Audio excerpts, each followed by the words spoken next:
Tiago 2, nós vamos ler, eu ia ler o 17, mas vamos ler a partir do 14.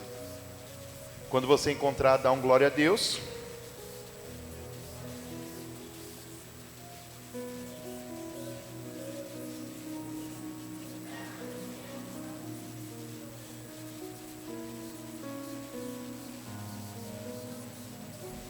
Todos encontraram?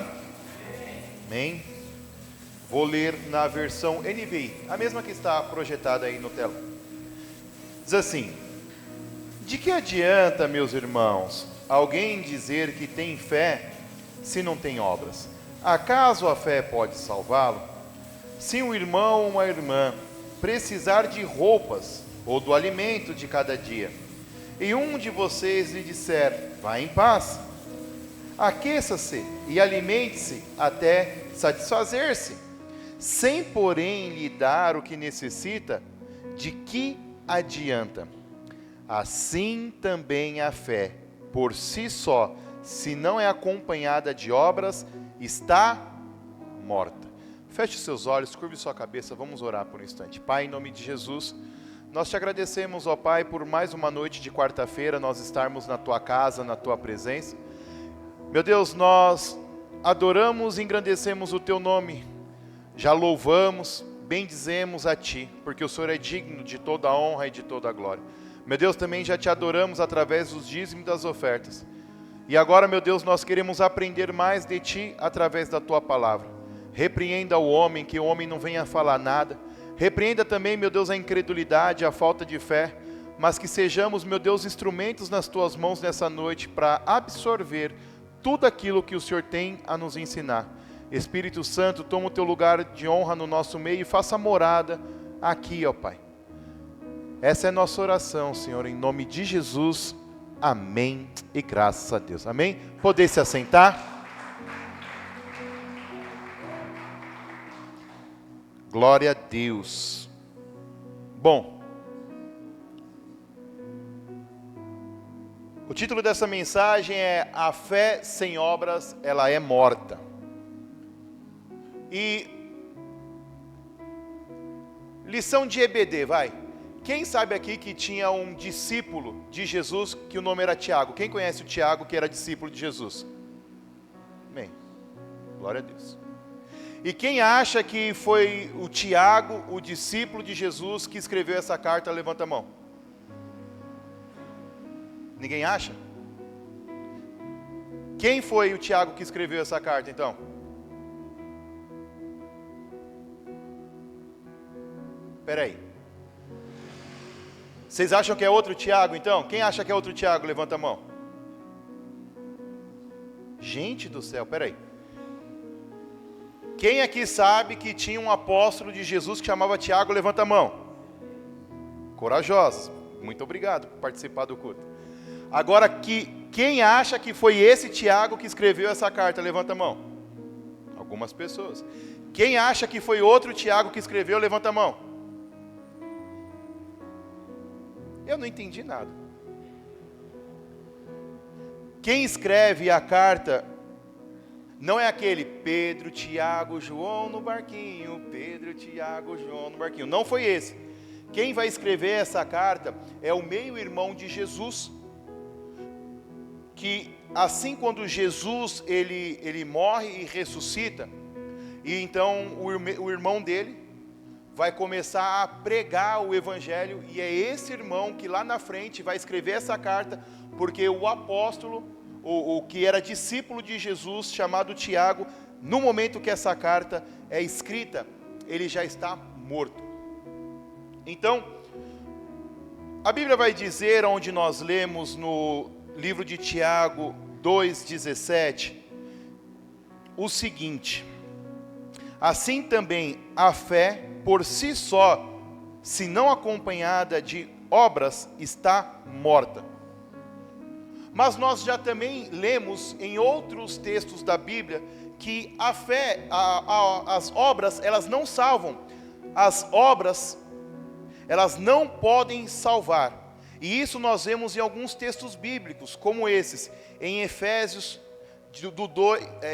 2, do 8 ao 9, que diz assim: pois vocês são salvos pela graça, por meio da fé. E isso não vem de vocês, é dom de Deus, não por obras, para que ninguém se glorie. Em Romanos 3,20 também vai dizer o seguinte: portanto, ninguém será declarado justo diante dele pelas obras da lei, pois por meio da lei nós nos tornamos conscientes do pecado. Romanos 3:27 a 31 vai dizer o seguinte: concluímos, pois, que o homem é justificado pela fé, independentemente das obras da lei. Então, que afirmação é que Tiago quis trazer em sua carta ao afirmar que nós precisamos de ter obras? Se eu perguntar aqui para a igreja, quem aqui tem fé, levanta a mão. Glória a Deus. Então, de forma unânime, a igreja ela tem fé. E como que nós podemos então separar a fé genuína, a fé verdadeira, de uma fé que ela, como que eu posso colocar aqui? Gananciosa, interesseira. Porque se nós analisarmos friamente, e nós falarmos assim: por que você segue a Cristo? E eu sigo a Cristo porque Ele pagou o preço dos meus pecados, e por causa desse sacrifício Ele me comprou, e por causa disso eu vou para o céu. Então quer dizer que, se você analisar friamente, a sua fé ela pode ser confundida, que você só serve a Deus por aquilo que Ele pode te dar. Por exemplo, quem aqui crê que Jesus pode curar? Quem aqui crê que Jesus pode libertar? Quem aqui crê que Jesus transforma casamento, transforma a vida, restaura, resgata, liberta o viciado do pecado, liberta a pessoa que está viciado na pornografia, no vício das bebidas? Nós cremos nisso. Então nós seguimos a Cristo. Por quê? Por que você segue a Cristo? Por aquilo que Ele é ou por aquilo que Ele pode te dar? Nós temos que aprender que a fé,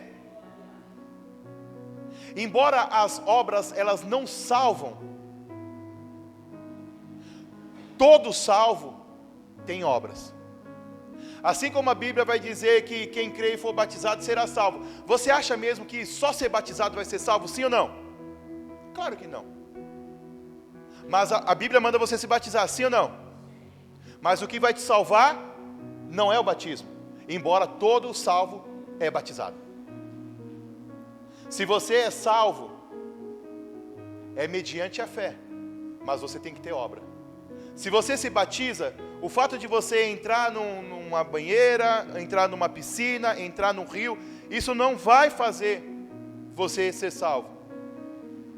Mas todo salvo vai fazer isso.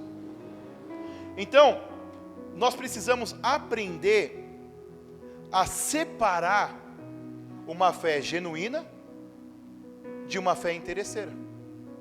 E se as obras elas não salvam, por que é que você tem que fazer obra?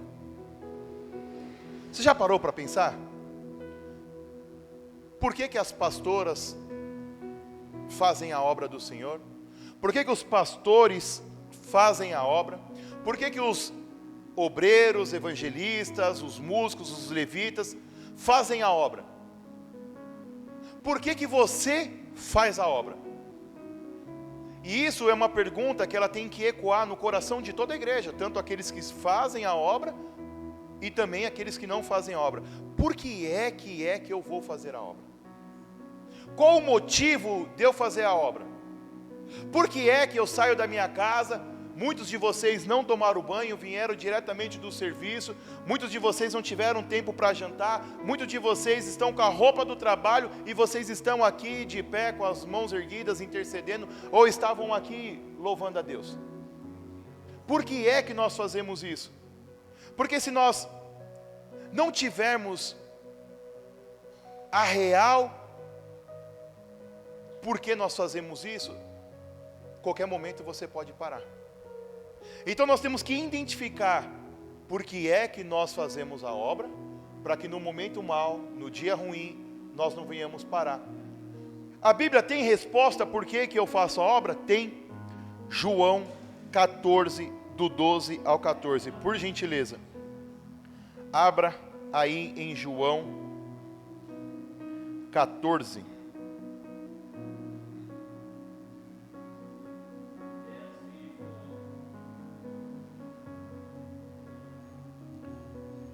Diz assim, ó, João 14, 12. Em verdade lhes digo, que aquele que crê em mim, fará também as obras que eu faço, fará coisas ainda maiores do que essas, porque eu vou ao Pai, e eu farei o que vocês pedirem em meu nome, para que o Pai seja glorificado no Filho. O que vocês pedirem em meu nome, eu o farei. Então eu não faço a obra porque eu quero, eu não faço a obra porque me chamaram, eu não faço a obra porque eu me sinto pressionado pela igreja, eu faço a obra porque eu sou um discípulo do Senhor, e Jesus falou, está vendo as obras que eu fiz? Você vai fazer obras ainda maiores. E por que você vai fazer obras maiores? Porque o nome de Deus será glorificado através da sua vida. Quando você entende isso, você entende que você é um discípulo, que você é um seguidor, que você é um aluno de Jesus. E todo aluno tem que colocar em prática aquilo que o seu professor ensina. Você imagina você ficar anos e anos na faculdade, você ali pagando o preço, tanto da matrícula, da mensalidade, quanto o preço de você todos os dias ou todas as noites ir até aquela instituição de ensino. O professor também pagar o preço de ficar ali te ensinando, e quando você termina, você pega um diploma, pendura na parede, mas não coloca nada em prática. Venhamos e convenhamos, valeu a pena você ter feito essa faculdade, sim ou não? Não valeu. Agora você está há anos na igreja, talvez você se converteu há 5, a 10, 15, 20, 30 anos, e você ainda não entendeu que você é um servo. E todo servo precisa ter obras. Você precisa colocar em prática tudo que o seu mestre te ensinou. E olha a responsabilidade que Jesus vai colocar em nós. A Bíblia vai dizer em determinado momento que Jesus vai realizar tantos milagres que não pode ser escrito, porque não existia nem papel suficiente, nem caneta para escrever tudo o que Jesus fez. E Ele está dizendo que você vai fazer isso, não é só isso. Ele vai dizer que você vai fazer obras maiores. Está na hora, meu irmão, de você acreditar que a sua oração pode levantar um paralítico de uma cadeira. Está na hora de você começar a ter fé para orar por deficiente visual e profetizar a visão e ele sair dali enxergando. Porque isso não é para a sua glória, isso é para a glória de Deus. E também tem o seguinte, você que já tem uns anos de caminhada, você que já faz muito tempo que se converteu, está na hora de você mostrar os seus frutos. Porque você não pode pensar que você chega, nem vou falar num culto de quarta-feira, porque como eu disse há pouco tempo aqui, você veio do seu trabalho, você veio correndo, você está cansado. Mas você não pode pensar que no culto de domingo, tudo aconteceu num passe de mágica. O obreiro chegou 5 minutos para as 9, e fez assim e as portas se abriram. Aí, os banheiros da quarta-feira, que você chega aqui, tem papel, está limpo, tem um cheirinho, você não pode pensar que também foi no mesmo passe de mágica que o mesmo obreiro que abriu as portas, foi o mesmo obreiro que efetuou. Isso alguém teve que chegar mais cedo para abrir as portas, passar uma vassoura na nave da igreja, ver como que estava o banheiro, ver como que estava a água, ver como que estava o copinho, ver se tinha papel de dízimos e oferta lá, os envelopes. Músicos tiveram que passar o som, ver se estava tudo pronto, tudo afinado, se tinha pilha no microfone. O pastor que vai trazer a mensagem no culto de domingo, você acha que a mensagem dele começou a nascer no coração dele que dia? Às vezes, Deus dá a mensagem para você no culto de domingo, para você pregar no outro domingo, e você fica ruminando, sabe como a vaca que se alimenta e depois ela fica ruminando, e você passa a semana inteira orando e falando: Jesus, usa a minha vida para falar com aquele povo, Jesus, revela a tua palavra, revela as entrelinhas, Jesus, eu entro numa batalha espiritual, tira, meu Deus, principados, potestades, hostes malignas que se levantam contra a igreja, nós repreendemos agora. Aí você chega no domingo, e para você está tudo bem, chegar, sentar, assistir a palavra. Você pode fazer isso? Sim, você pode fazer isso, só que você não pode se considerar um servo, se você faz isso. Nós precisamos mostrar as nossas obras, e isso não tem nada a ver com salvação. Eu vou falar de novo: Jesus pagou um alto preço para que eu e você fosse salvo na cruz, mas todo salvo precisa mostrar as suas obras. Você não vai ser salvo por aquilo que você faz, mas porque você foi salvo, você quer que mais pessoas sejam salvas, mais pessoas sejam alcançadas. Sabe, querido, existe um estudo, e esse estudo comprova que a maioria das pessoas que estão na igreja estão aqui porque outras pessoas a convidaram. Ela não viu um papel na rua, ela não viu uma mensagem no rádio, ela não ouviu, não ouviu uma mensagem no rádio, ela não viu uma mensagem na televisão. E eu vou fazer uma pesquisa aqui didática.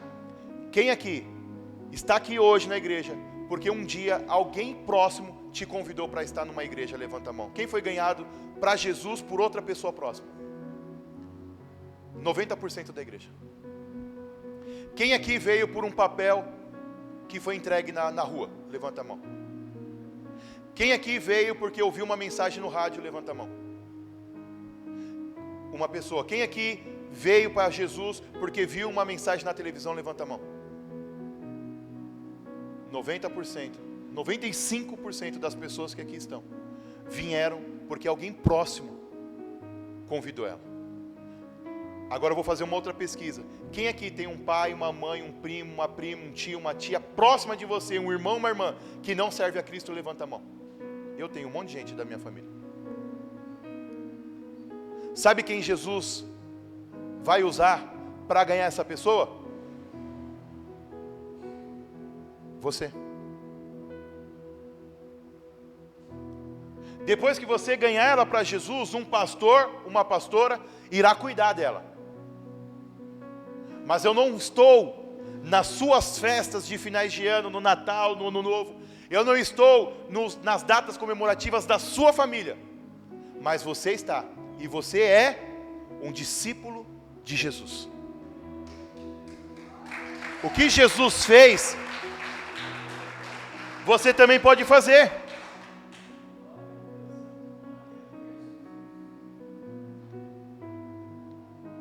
Eu sou um discípulo de Cristo, eu sou um aluno de Cristo, então eu tenho que aprender com o meu mestre e colocar tudo em prática.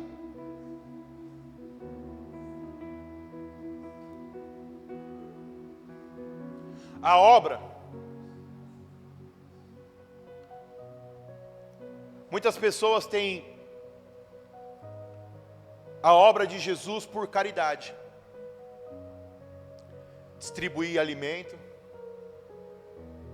Projeta para mim a imagem, por gentileza. Nós acreditamos que fazer a obra é isso daqui. E também é, sim ou não? Quem concorda que isso daqui é obra do Senhor? O mesmo que nós lemos aqui vai dizer que a verdadeira religião é o quê?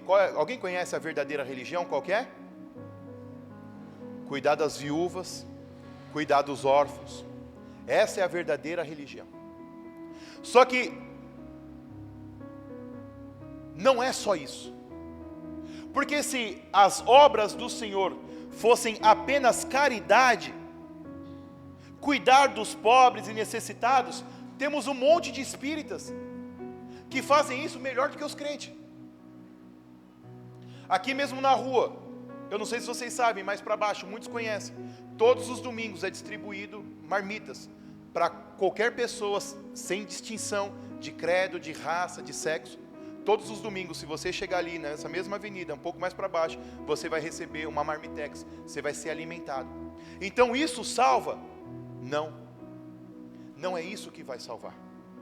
Só que todo salvo precisa ter as suas obras. Eu queria fazer um paralelo sobre obras e atitude. E o próprio Tiago, ele vai usar dois exemplos de pessoas que tiveram fé, mas colocaram em prática a sua fé. Ele vai falar de Abraão e vai falar de Raabe. Eu quero usar três exemplos. Eu quero usar o exemplo de Abraão, eu quero usar o exemplo de Pedro e quero usar o exemplo da mulher do fluxo de sangue. A Bíblia vai dizer em Gênesis 22:10 que um pouco mais para trás desse versículo, a Bíblia vai dizer que Abraão, ele queria ter um filho, e o filho da promessa dele era quem? Isaac. Ele vai ter um outro filho, sim, com uma escrava, mas o filho da promessa era Isaac. E por se passar do tempo, Abraão, que era um homem muito entregue, devoto, muito amigo de Deus, ele vai começar a colocar Isaac, que era o filho da promessa, num degrau acima. Agora ele vai tirar aquele momento de amizade, aquela comunhão que ele tinha com Deus, e agora vai dedicar isso ao seu filho Isaac. Então, Deus vai fazer a prova com Abraão, se Abraão realmente era alguém que amava a Deus, ou agora que ele recebeu a bênção, que é aquele interesseiro que eu falei no começo. Agora que o interesseiro recebeu a bênção, ele deixou de me amar, e agora ama mais a bênção do que o abençoador. E então, Deus vai aparecer para Abraão através de uma voz e vai dizer: Abraão, pega o seu filho, e vai até um lugar que eu te indicarei, e ali você vai sacrificar o menino em holocausto para mim. Abraão acorda bem de madrugada, pega o seu filho, pega a lenha, pega os servos, pega os jumentos e vai em direção ao monte. Chegando no monte, ele prepara o altar para o Senhor, ele coloca a lenha sobre o altar, ele deita o menino sobre o altar, e quando ele levanta a mão do cutelo e vai acertar o menino, aparece a voz do Senhor e fala assim, na verdade um anjo vai aparecer e vai falar assim: Abraão, não faça mal ao menino, pois eu sei que agora você me ama. Ali atrás existe um cordeiro, pega ele e sacrifica no lugar do menino. Vocês conseguem identificar que nessa atitude, ele não teve apenas fé, ele teve fé mais obras. Onde foi a fé? A fé dele é: eu vou levar o menino, porque ele deixa os servos no pé do monte, e olha o que ele vai falar para os servos: eu e o menino, nós vamos ali adorar o Senhor, mas já que nós voltamos, ele tinha fé que ele ia sacrificar o menino e que Deus ia trazer a vida do menino de volta. Eu não sei como isso ia acontecer, provavelmente Abraão não sabia como ia acontecer, mas chegou o tempo de nós vivermos coisas que não sabemos explicar, porque nós não vivemos com os olhos físicos, mas enxergamos com os olhos da fé. Para você está tudo acabado, para você está tudo destruído, para você não dá mais, o menino vai morrer, mas nós vamos e voltaremos, porque a nossa fé não está num Deus de barro, não está num Deus de pedra, nós adoramos o Criador dos céus e da terra. Essa é a fé. E a obra? A obra, meu irmão, é acordar cedo. A obra é a mulher perguntar: para onde você vai, chuchu? Vou ali e já volto, não falar nada. A obra é você pegar a lenha, a obra é você pegar o martelo, o machado, sei lá o que ele ia usar, para cortar a garganta do menino. Isso é a obra. Ele subia até um monte. Isso é a obra. Mas como que Abraão é conhecido? O pai da fé.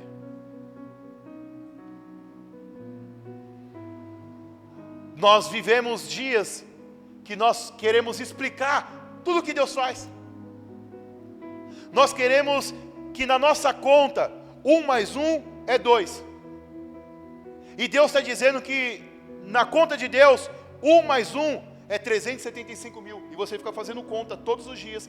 Como é que eu vou pagar isso? Como é que eu vou fazer isso? Como que eu vou salvar meu casamento? Como que eu vou salvar a minha empresa?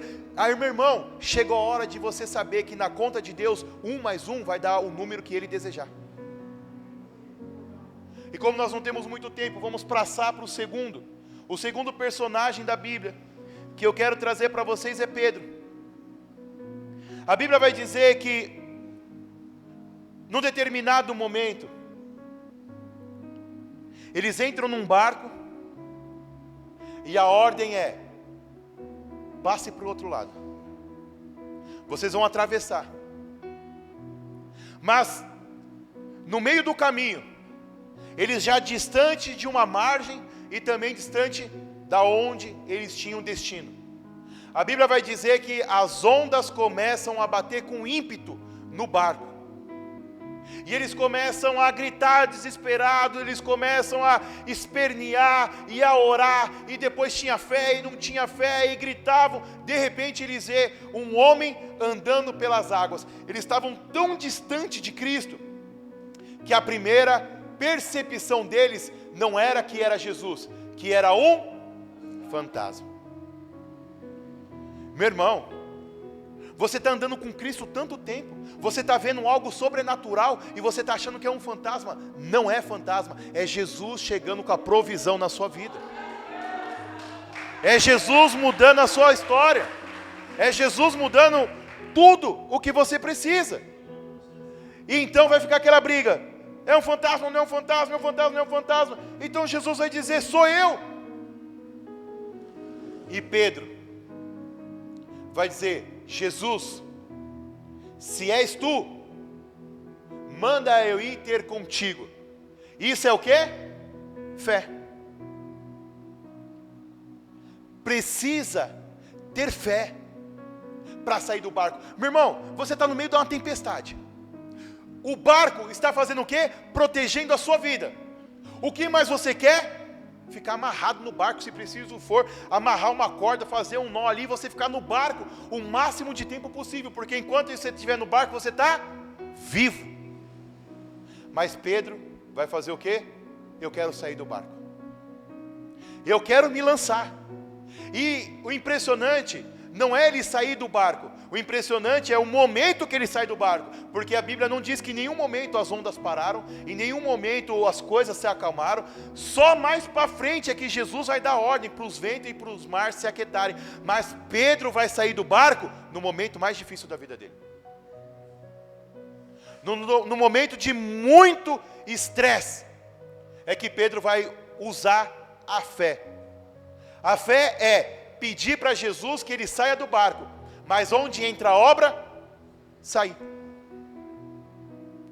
do barco. E você pensa que Jesus fez uma passarela, que Pedro via os degraus aonde ele ia pisar? Não. A fé de Pedro, ela foi tão grande para sair do barco, mesmo sem ter nada embaixo, mas quando ele pisava, Jesus colocava o chão. Cada passo que Pedro dava, Jesus colocava o chão. Você imagina as pessoas contando a sua vida lá na frente, enquanto todo mundo olhava para a crise, ele olhou para Cristo e ele abriu uma empresa na garagem de casa. Começou a vender o bolo ali que a mãe dele fazia, que a esposa dele fazia.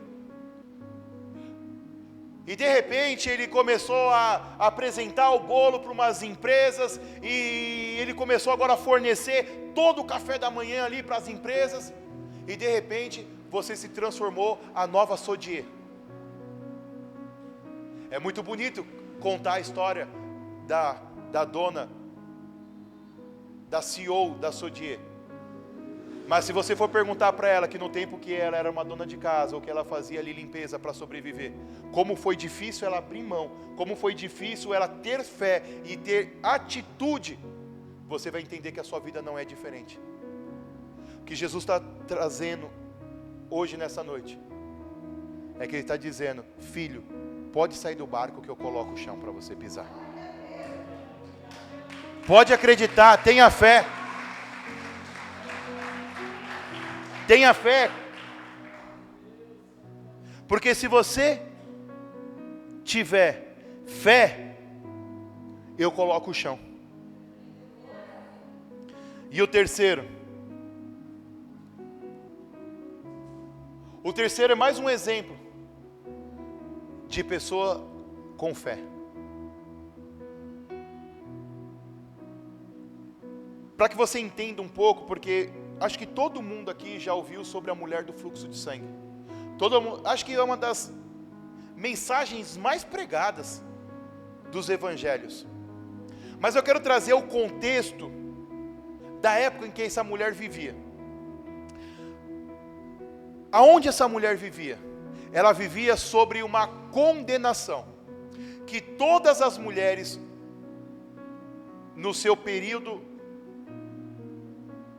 da menstruação, que é um período delicado para a mulher, todo marido de mulher é um sobrevivente. Mês a mês nós sobrevivemos às TPMs. Eu sou um sobrevivente, os meus filhos já estão sendo doutrinados desde cedo o que é TPM de uma mulher. Minha mulher acorda e você fala bom dia, ela responde, quando ela não está de TPM: bom dia, meu amor, como foi sua noite? Dormiu bem? Sonhou comigo? Isso é ela um dia normal. No dia da TPM: bom dia, meu amor. Bom dia só se for para você, meu dia está uma porcaria, minhas roupas não servem, eu não tenho roupa, eu preciso fazer aqui, essa casa está uma bagunça, você não arruma, tem aquele varal na lavanderia que já está vencendo 6 meses que você não pendura, as crianças estão com problema, você precisa dar castigo para essas crianças. Eu só dei bom dia, aí eu já sei, aí tem um antídoto. Quem sabe o que é o antídoto para TPM? Chocolate 70%. Cartinha: você é minha mulher maravilha. Bilhetinho. Chamar para almoçar. Nada disso é 100% garantido, viu, igreja? Mas você pode tentar, que vai te ajudar. Essa mulher não vivia nesse período. Essa mulher vivia num período de condenação, porque se ela fosse pega na rua, sabe o que acontecia com ela? Apedrejada. Se ela encostasse em alguém, ela era considerada imunda. Então, ela sofreria a punição por contaminar alguém. Então, este homem que estava ali agora impuro, ele teria que ficar um período também separado, salvo engano, de 3 dias, e depois se purificar. Essa mulher, passado o período da menstruação dela, ela também tinha que passar pela purificação. Existia nas cidades, era uma espécie de piscina, e a mulher tinha que entrar ali, era mais ou menos o que a Betseba estava fazendo lá naquele caso com Davi. Alguém lembra desse caso aí? Que ela estava ali tomando banho, na verdade ela estava se purificando. E essa mulher então, ela sabe que há muito tempo, há muitos anos, ela tem um fluxo de sangue. E que a Bíblia vai dizer que ela já gastou toda a sua fazenda, todo o seu dinheiro com médicos e remédios. E isso não pôde resolver o problema dela. E você acha que uma pessoa que sofre tanto tempo assim, a vizinhança, a circunvizinhança, não sabia que ela estava doente? Sabia sim ou não?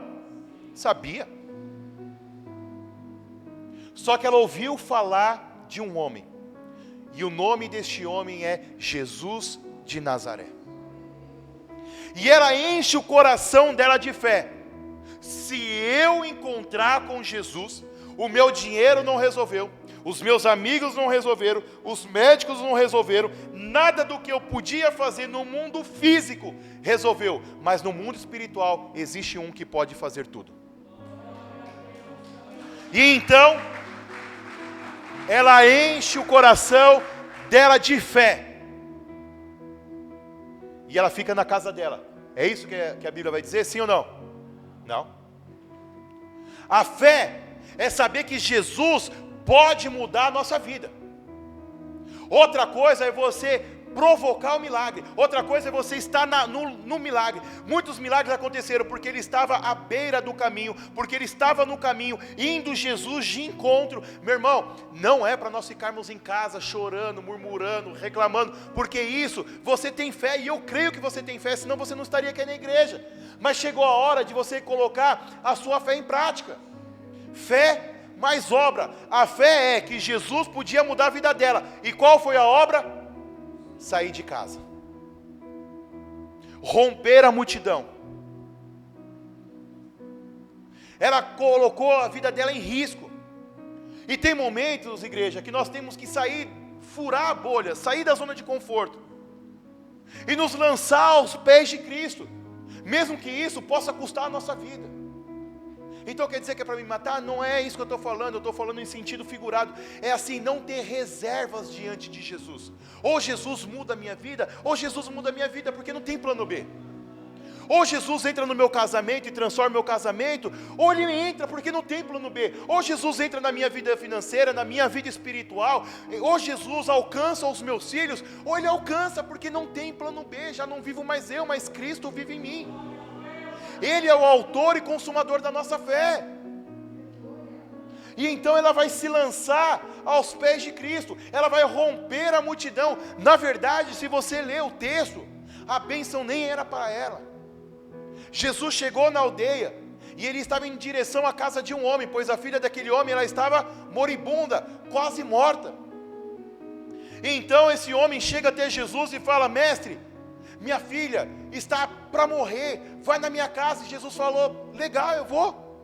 Na hora que Jesus se vira, ele sente um toque. Só que aonde Jesus ia, aonde Jesus chegava, era uma multidão de pessoas. As pessoas aglomeravam, as pessoas apertavam Jesus. Muitas pessoas estavam em volta de Jesus. Queridos, deixa eu falar uma coisa para você. Muitas pessoas, nós estamos na igreja, cada um sabe o que está precisando, então todo mundo agora está mentalizando alguma coisa e pedindo. Mas meu irmão, rompa a barreira dos limites, vá em direção aos pés de Jesus, se lança a Ele agora, e fala: Jesus, eu preciso desse milagre. Você tem que vir para a igreja e não voltar com nada. Você tem que vir aqui, você tem que chorar, você tem que se lançar, você tem que buscar a presença do Senhor, como aquela mulher fez. Ela saiu de casa, ela abandonou a segurança, porque dentro de casa ela tinha um fluxo de sangue, mas ela estava viva. Queridos, muitas pessoas estão na margem de segurança com Jesus. Eu creio em Jesus, mas também creio no meu limite do banco. Eu creio em Jesus, mas também creio no meu amigo que tem dinheiro. Eu creio em Jesus, mas eu tenho uma amizade também com um médico. Meu irmão, você não pode ter ressalvas com Jesus. Você não pode ter estoque, você não pode ter uma gordurinha. Não, eu creio em Jesus, mas se Ele não fizer, eu vou fazer. Ou Jesus faz, ou Ele faz. Ou Jesus é Deus, ou Ele é Deus. Ou Jesus transforma, salva, batiza com o Espírito Santo e com fogo, ou Ele faz isso. Essa mulher, ela achou melhor se lançar aos pés de Jesus, mesmo tendo a chance de morrer, do que ficar com problema. E tem pessoas que têm pecado de estimação.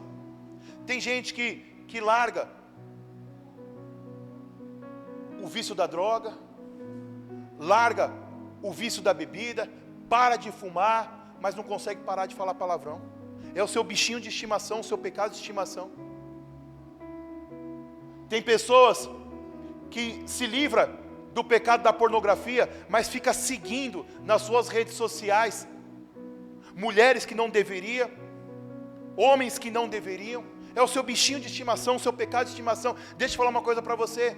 Se você continuar com essa ressalva, se você continuar com esse pouquinho, se você não se lançar aos pés de Jesus, sabe o que vai acontecer? Jesus vai voltar, buscar a sua igreja, e você vai ficar com o seu bichinho de estimação. Aquela mulher, ela não quis saber da sua vida. Aquela mulher nem conhecia o que o apóstolo Paulo vai escrever, pois o para mim viver é Cristo e o morrer é lucro. Ou eu vivo por Jesus, ou eu vivo em vão. Ou eu morro por Jesus, ou eu morro em vão. Aquela mulher, ela vai se lançar aos pés de Jesus e vai colocar tudo o que ela tinha, que era só a vida, mas ela vai tocar. E o que é mais bonito, Jesus vai sentir o toque dela.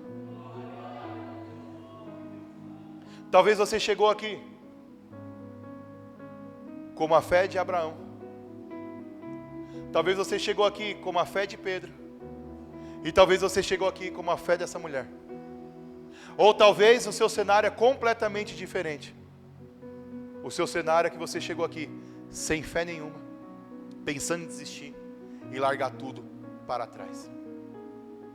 Eu não sei qual foi o estado de fé que você chegou, mas eu queria te convidar hoje, nessa noite, a você enxergar nesses personagens. São muitos personagens. A Bíblia mesmo vai dizer em Tiago 2, onde nós lemos, se você continuar lendo, vai falar de Raabe. Raabe era uma prostituta que vivia no alto das muralhas, e ela vai esconder os espias, e os espias vai falar: nós vamos derrubar as muralhas, vamos matar todo mundo, mas você e a sua família estarão a salvos. Eu gostaria que você mentalizasse um desses personagens. Mas se você quiser uma dica, eu gostaria que você mentalizasse na última, que é a mulher do fluxo de sangue. Porque ela é totalmente contrariando as estatísticas. Ela sai dali com o milagre dela.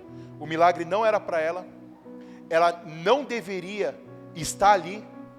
Mas ela rompeu a multidão, se lançou aos pés de Jesus e saiu com o milagre dela. Eu gostaria que você se colocasse de pé agora.